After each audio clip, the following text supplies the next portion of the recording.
Hello, it's your chiropractic personal trainer, Dr. Piggott, and welcome back to my channel. Today's topic is about fitness mindset, and I want to share some ideas I have is because, as you know, I'm in the training space and I work with people on a regular basis, and I notice within the language of a lot of clients, there's a lot of maybe, I wish I don't think so, and it's kind of frustrating because when you're challenging your body to change, you have to have a mindset that you can do some things. You have the capability mentally and structurally and strength-wise to push yourself to get results. And I do my best to encourage people to reach their potential, but I think I want to share some topics and ideas on what some of this what I consider to be negative talk, how it manifests and why it might manifest. And then there's some solutions that I feel that if you implement them, it can help you take a better approach to fitness and wellness as it pertains to you and help you achieve the goals that you're trying to strive for. As we get older, staying in shape becomes less about getting a six-pack and more about being able to live life on your own terms. The challenge isn't just physical, it's mental. The thoughts, fears, and beliefs we have about aging often determine whether we stay active or slowly give up on our health. I'm too old to start. One of the biggest misconceptions is believing that fitness has an age limit. Many people think, if I didn't exercise when I was younger, it's too late now. The damage is already done. My body can't change anymore. The reality is that research consistently shows improvements in strength, balance, and cardiovascular health at virtually any age of the person's life. People in their 70s, 80s, and beyond benefit from beginning an exercise program. Fear of injury. Many older adults avoid exercise because they're afraid of falling, hurting their back, damaging their joints, having a heart attack. Ironically, inactivity often increases those risks. Fear of injury is one of the most commonly reported barriers to fitness among older adults. The goal isn't to avoid movement because you're afraid of getting hurt. The goal is to move intelligently so you can stay capable and able to interact in your daily life. Comparing themselves to their younger self. We all do it. I know I've done it from time to time. Many people in their 50s and 60s still judge themselves by what they could do at 25. They say, I used to run marathons. I used to lift twice this weight. I used to recover faster. Instead of comparing themselves to yesterday, they're comparing themselves to decades ago. That mindset often leads to frustration or people quitting. Thinking pain means damage. Many older adults assume, if I feel sore, something must be wrong. But there's a difference between injury pain, exercise soreness, age-related stiffness. Understanding this difference helps people stay consistent ahead of stopping every time discomfort appears. What older adults really want. Most older adults don't wake up wanting bigger biceps. They want to keep traveling. They want to be able to play with their grandchildren. They want to be able to get off the floor if they have a slip and fall. They want to be able to pick up their own bags of grocery when they go to the store. They want to be able to climb the stairs and go down the stairs without feeling fear or inhibited. And above all, they want to remain independent. Research shows maintaining function and independence are major motivators for physical activity in older adults. Fitness after 60 isn't about adding years to your life, it's about adding life to your years.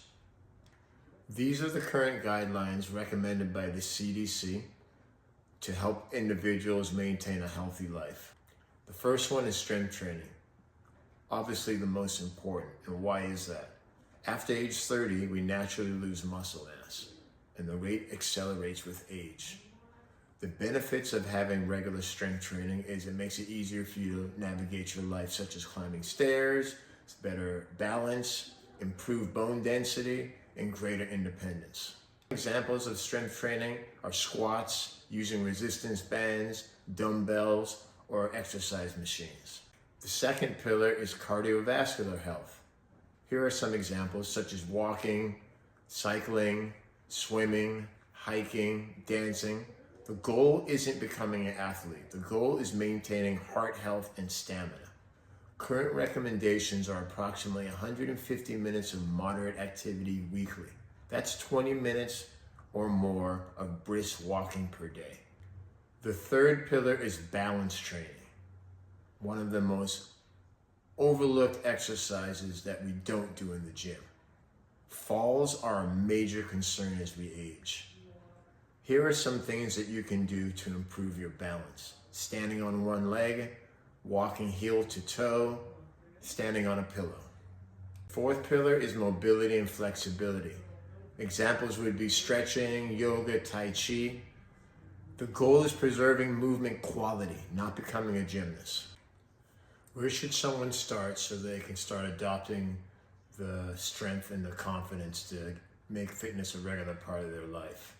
And here's an outline. That's a very basic one. You can modify it as you see fit, but over 2 months, let's say that's your short-term goal. For the first week, walk about 10 minutes a day. Nothing hard, nothing strenuous, just get in the habit of walking for a solid 10 minutes. Perform 5 sit to stands. What is that? That's sitting on a chair and just standing up, standing down. Do 5 reps. Do 2 sets. And then practice balancing on one leg for 30 seconds. For the next 2 to 4 weeks, increase your walking to 15 to 20 minutes and add simple resistance training twice a week. And that could be body squats, modified push-up, dumbbell curls, lat raises, forward flexion, planking. Not a lot, just enough to give you an idea that you can do something and that you're being consistent doing something. And then of course, continue to do the balance exercises, maybe do different leg positions or stand on more unstable surfaces. And then by month 2, try and do more structured strength training, whether it's using kettlebells, barbells, running a little bit, jump rope, add more flexibility work. The main thing is don't do a lot, right? If you haven't been working out and your fear is, like we said before, you don't want to get hurt or injured, take your time. Most people they get so excited to just start doing what they used to do when they were 20, and the next thing you know, you're hurt, you're injured, you're discouraged, and then you stop. So pace yourself. Before you start any of this, you should make sure you have a good, clean bill of health.